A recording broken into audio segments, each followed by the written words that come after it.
Raphael Levy for TCGplayer.com. Today I'm going to walk you through Eldrazi 2K17. So this is a deck I first built last year in May 2016. You might have the link in the article below. That was a deck in a totally different format with different cards that I updated to today's metagame and with the cards available today. So this is a total colorless deck. There's not a single colored land.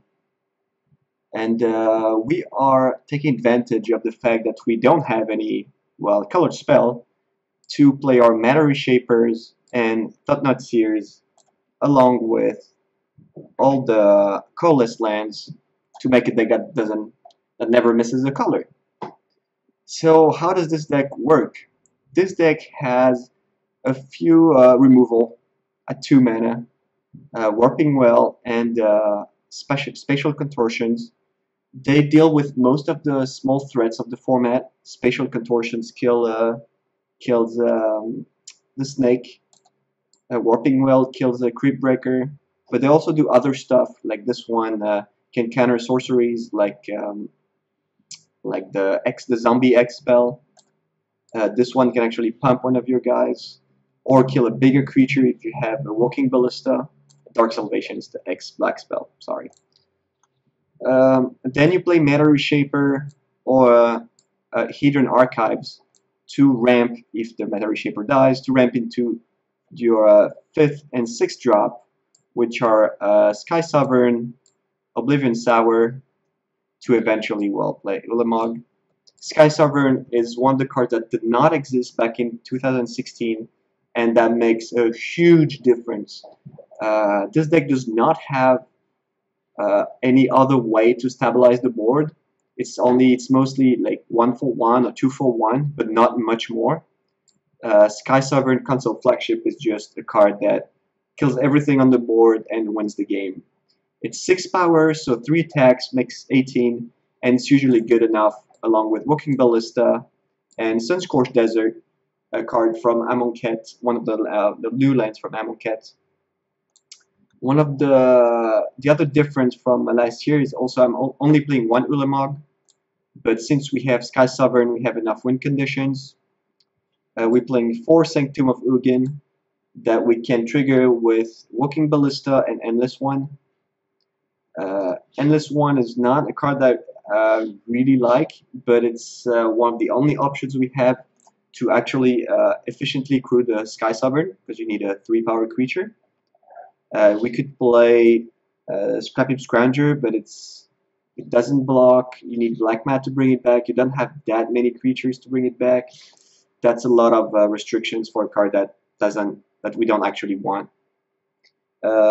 In the other lands, we have Grasping Dunes. So that's a land that's giving us all the colors we want, which is no colors at all, which is good. That can kill Creep Breaker, and that can also make it 4. That means if you have Spatial Contortion or a Sky Sovereign, you can kill a 4 toughness creature, which is very relevant when Glorybringer is in the format. Who else in the main deck? You have Hedron Crawler to ramp to 4 or 5 mana, and I think in the main deck's about it.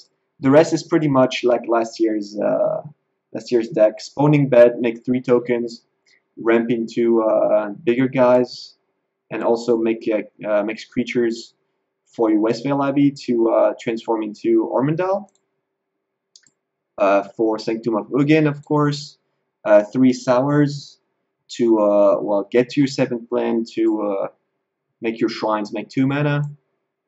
Another card I added was Inventor Spare, which, well, doesn't cost much to play. Sometimes gains you life, very rarely because you don't have that many artifacts, and sometimes it can fetch you Walking Ballista or a Sky Sovereign. This is really like very rare, but since it doesn't cost anything, then we can play it. The sideboard is pretty much like 5 or 6 cards. Reality Smashers are pretty good against control decks and against Planeswalker decks. That's why we bring them in instead of Sky Sovereigns, for example, because these guys are not very good and they don't have creatures. Like against Planeswalkers, Sky Sovereign are good, but if they don't have Planeswalkers, then they're not that good. Titan's Presence against zombies, for example. We only have 2 because we don't want more. And we don't have that many creatures to show. We only have the Reshapers, the Thought-Knot Seers, the Sours, and Ulamog, and this one in Walking Ballista wouldn't work. The 4th Warping Well. The other interesting one is the Aether Sphere Harvester that you can crew with a token from Warping Well. It's pretty good against Heart of Kiran and Glorybringer.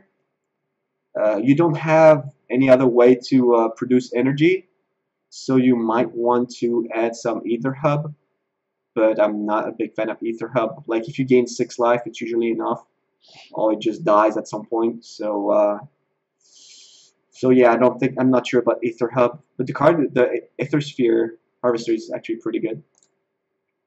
Then added like Oracle's Vault for no reason really, just to have 15 cards just to try, but I never boarded it in.